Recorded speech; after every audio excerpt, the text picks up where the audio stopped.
As marketers, one of the most important and often the most difficult part of our roles is reporting. And with such a wealth of information available to us in the digital age, a huge part of the task is figuring out how to visualize that information in order to tell the right story to the right people. Now, before we get too deep in here, a quick note. This video is the second in a three-part series where we're focusing on the key parts of the reporting process. In this video, we're going to be focusing on strategies for visualizing and analyzing the data that you've got. But make sure you watch the first video in the series if you haven't, where we talk about planning your data collection strategies to make sure that you actually have the information you need to get to this stage. Okay? Sorted. Probably the most important question of them all. Why does data analysis and visualization matter? One of the great benefits of digital marketing is that we have more opportunity than ever before in this field to make data-driven decisions about how we do our jobs. What campaigns we run, when, targeting which people on which channels, with how much budget. But defining these factors is often more complicated than it might appear, partially because of the amount of data that we need to sift through, alongside the challenges in ensuring it's interpreted correctly, but also because businesses are, unfortunately, but inevitably political. At the end of the day, as marketers, we need to be able to prove the impact that we have on a business if we want to earn a seat at the table when it comes to revenue and budget conversations.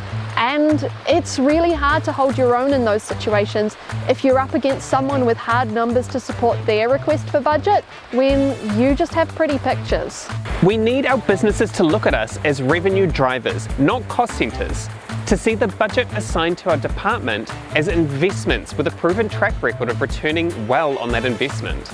In this video, we're going to dive into this and look at why it's important to think about who in the business our reporting is for, what kinds of reports you should likely be creating as a marketer, why the way you visualize your data matters, and how to make sure you're driving actionable insight from reporting. Knowing who our reports are made for is one of the key first steps to figuring out what story we're trying to tell and what the best approach is likely to be in order to visualize it.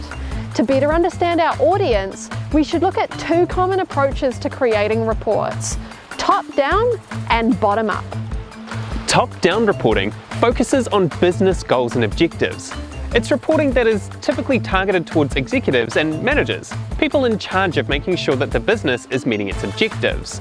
At the other end, we have bottom-up reporting, which is fueled by analysis. Bottom-up tends to get deeper into the details, which explains why a lot of people in this sector are analysts and marketers, people focused on taking actionable insights across campaigns and sales data to help optimize business processes and projects. In short, a top-down approach of reporting delivers detailed business reports, while a bottom-up approach drives deeper analysis around campaign performance. So, why are these different approaches important anyway? Different approaches to reporting help us determine the level of analysis or insight we need to provide to our target audience.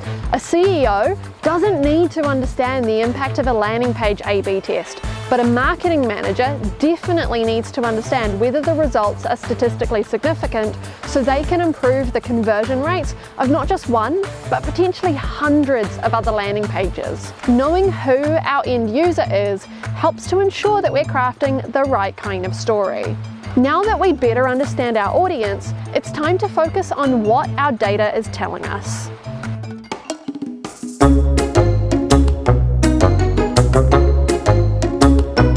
How you piece a report together in the most effective way depends on who your reports are going to, what kind of information those people want to see, and what questions they're likely to want answered. This leads you to the most important question: how do you piece it together for them in the most effective way? Often here, spreadsheets won't cut it. What you're looking for is a way of visualizing data that conveys important information effectively, quickly, and concisely, while enabling people to drill down into more detail where it's necessary and appropriate. What you need is a data visualization strategy, or what's often simply referred to as a dashboard. The elements of a good dashboard may vary somewhat depending on the specifics of who its audience is and what exactly it needs to cover, but there's a few good rules of thumb that will generally always be true of a good dashboard. Data should be accurate. Data should be relevant. It should be as close to real-time as feasibly possible. Appropriate measurements and transformations should be applied. Additional detail and context should be able to be drilled into. You'll often end up requiring multiple different dashboards to suit different requirements and answer different questions. You might need dashboards that, for example, help you answer questions such as: how are our current campaigns performing?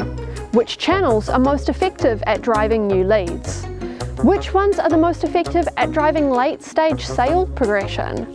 How is marketing contributing to pipeline and revenue? How is marketing impacting customer retention and lifetime value? What marketing tactics have the highest return on investment? How happy are our customers? And what's the return on spend for our marketing department?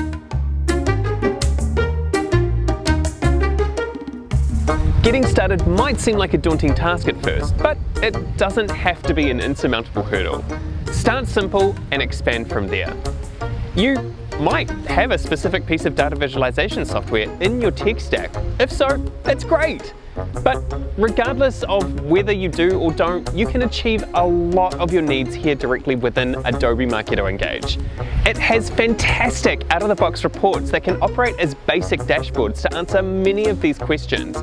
It also has add-on products that can expand even further.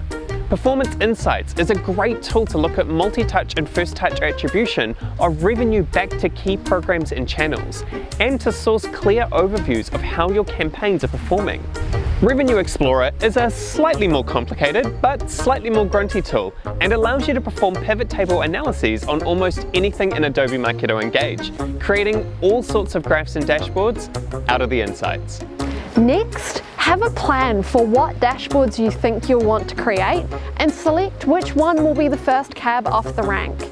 If you've never created a dashboard before, it'll be a good idea to pick an option here that is valuable but not too complicated. Don't go straight for the option with the most convoluted data. Start simple, prove the value, and then work your way up from there.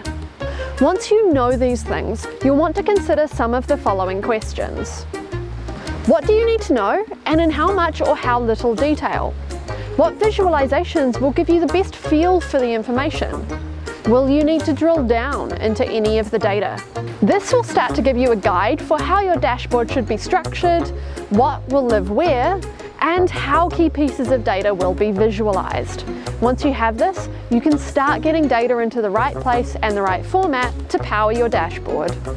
Remember, as you work through this, to keep a focus on the story that you want the dashboards to tell, where emphasis should and shouldn't be, and where you want most conversation to happen. This becomes particularly important as it leads us into driving the next key focus, actionable insight.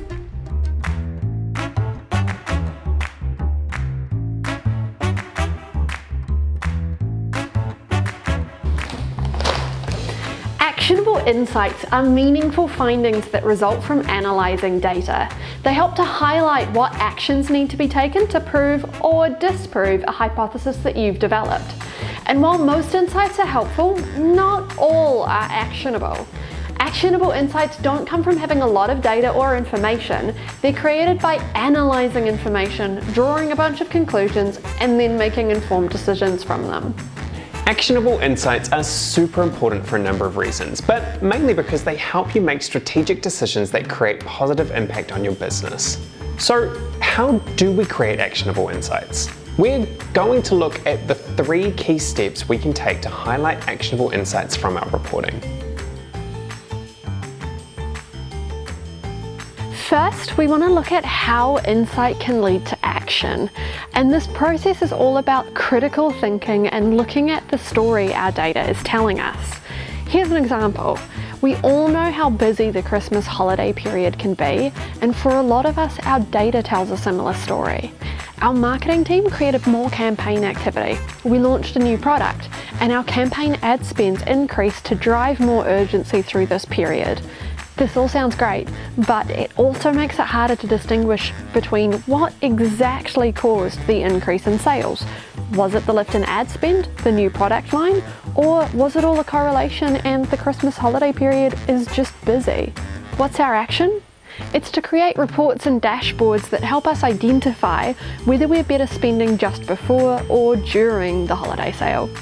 Sometimes though, insight can lead to no action, because while most insights are helpful, not all are actionable. Data analysis can confirm any assumptions we already had, leading to insights that aren't actionable, but still play an important role in our business. Here's an example. Our social marketing team felt that light-hearted and funny content was more likely to be engaging on a Friday. They did some investigation and found their funny content was, in fact, generating more engagement when published on a Friday. There was no action to take, but the team did learn that their assumptions were correct and that nothing was broken.